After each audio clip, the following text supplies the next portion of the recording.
Hoje temos as 10 maiores tretas no mundo da música. Antes de começar o vídeo, já comenta aqui embaixo qual que é a sua treta predileta no mundo da música. Em 1995, Morrissey foi convidado por Bowie a abrir alguns de seus shows, mas como de costume o Morrissey não honrou com seu compromisso até o final e rompeu o contrato alegando problemas de saúde. Mas pouco tempo depois, nosso queridíssimo Morrissey já estava com o pé na estrada e isso deixou o nosso queridíssimo David Bowie com a pulga atrás da orelha. E para aumentar o mal entendido, anos depois o Morrissey fez algumas críticas ao Bowie. Ele falou mais ou menos assim: ele não é mais relevante agora. E isso foi bastante para o afastamento definitivo dos dois. Alguns dizem que depois Morrissey até convidou o Bowie para participar de um dos seus discos, mas ele não aceitou. E o último capítulo dessa treta foi quando em 2016 o nosso queridíssimo David Bowie acabou falecendo. O Morrissey em um show seu começou a citar as grandes perdas sofridas naquele ano, mas não citou o Starman. E isso foi o suficiente para a plateia promover uma grande vai. Infelizmente parece que os caras não se acertaram. Rapaziada, se você tá moscando, vai rolar Noite Minuto Indie na Sim São Paulo. Se você não sabe o que é a Sim São Paulo, é a Semana Internacional da Música, é o maior evento aqui de música do Brasil. Eu tô muito feliz de fazer essa noite, velho. Vai ter só banda de qualidade, Ima, Gabi Ferreira, Catavento, Laleuco e Otto Gris. E se você quiser colar nesse rolê, já garante seu ingresso, os links estão aqui na descrição junto com o evento do Facebook. A gente já tá na metade do segundo lote, meu irmão, compra seu ingresso e já garante. Se acabar os ingressos, acabou. Então não fica moscando, já garante seu ingresso, os links estão aqui na descrição, fechou? Então bora voltar pro vídeo. Tudo começou quando veio à tona uma música antiga da Lana, que provavelmente essa música era da época que ela ainda era chamada de Lizzie Grant.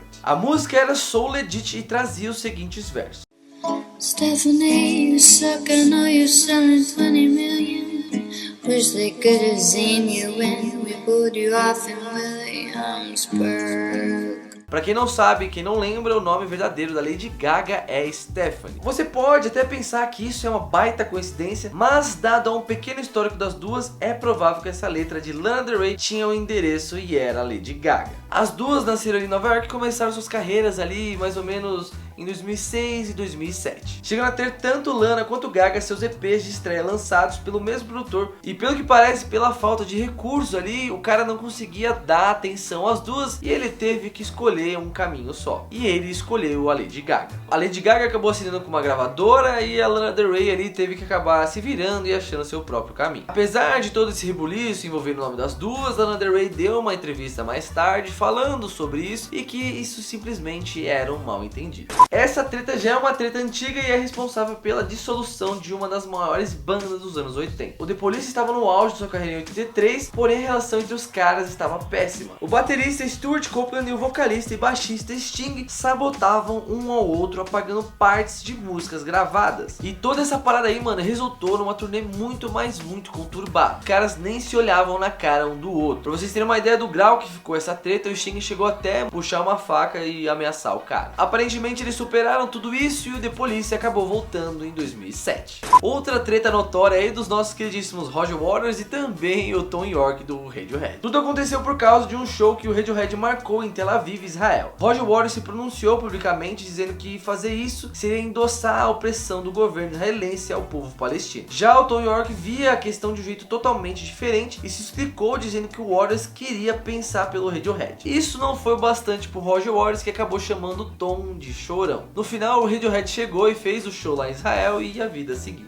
Essa próxima aqui nem foi tão uma treta assim, mas vale citar porque ela é bem curiosa. Em 1970, o Elvis já não estava numa parte não tão brilhante assim da sua carreira, e aí ele decidiu que ele queria ser agente federal do FBI ou coisa do tipo. Pra vocês terem uma ideia, ele até chegou a mandar uma carta pro presidente Nixon. Nessa carta ele citava que ele seria um ótimo informante no meio artístico, que na época ele estava tão engajado em questões pacíficas contra a guerra do Vietnã e o racismo. O Elvis dizia na carta que alguns artistas passavam uma imagem meio que anti-americana por causa dessas pautas, e os Beatles foram citados por Elvis como, por exemplo, os Beatles vieram para esse país ganhar fortunas e voltaram para a Inglaterra, onde promoveram uma campanha contra os Estados Unidos. Anos depois, quando essa carta veio à tona, antigos assessores do presidente disseram que o Elvis insistiu muito na história de que isso poderia influenciar os jovens americanos contra o governo, mas há quem diga que tudo isso não passou apenas de inveja. Anos mais tarde, aí o Ringo foi questionado sobre isso e ele disse que o Elvis tentou banir os Beatles lá nos Estados Unidos.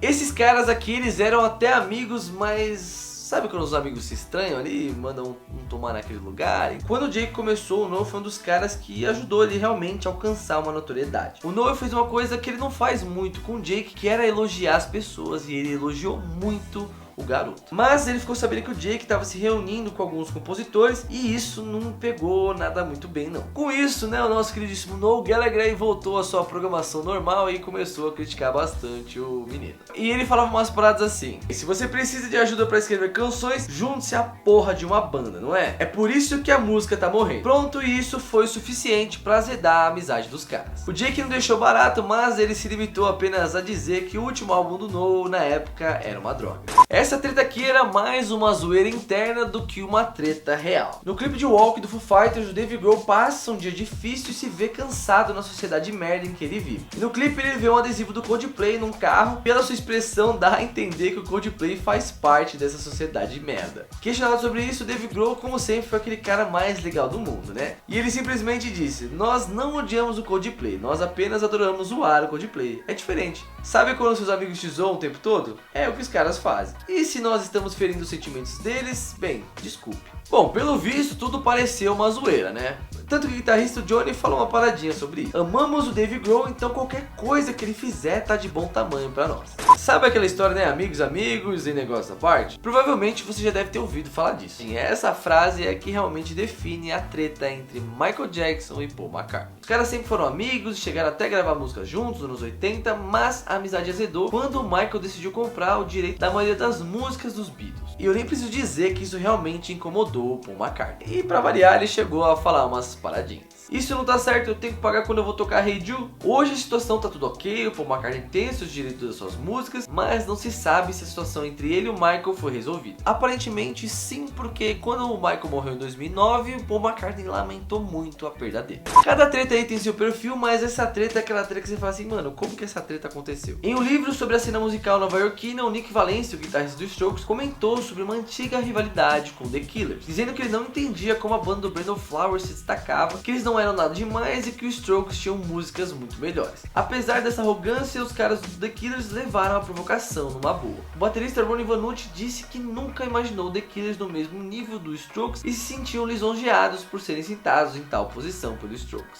E essa lista não poderia terminar sem o Kanye West, né, velho? A bola da vez é o nosso queridíssimo Jay-Z. O Kanye West já disse um monte de coisa, já criticou o Tidal, já criticou até essa sede de ganhar da Beyoncé, chegou até a dizer que o Jay-Z tinha seus assassinos particulares. E essa parte aí ninguém sabe se é uma metáfora ou não. Enfim, o Kanye West já disse milhares de coisas aí, né, velho? Do outro lado, né, o nosso querido Jay-Z manteve a classe e se limitou a dizer que o Kanye West passou dos limites a falar sobre sua família. Mas que ainda assim o Kanye é o seu irmãozinho, mas que eles estão num momento conturbado. Dado o histórico do nosso queridíssimo Kanye West, o Jay-Z meio que deixou passar e ficou numa boa. Rapaziada, então espero que vocês tenham gostado desse vídeo. Comenta aqui embaixo quem você quer ver aqui no canal, qual lista que você quer ver, se você quer ver mais treta, enfim. Não esquece de deixar seu like e segue lá nas redes sociais, demorou? É isso aí, um beijo na bunda e tchau.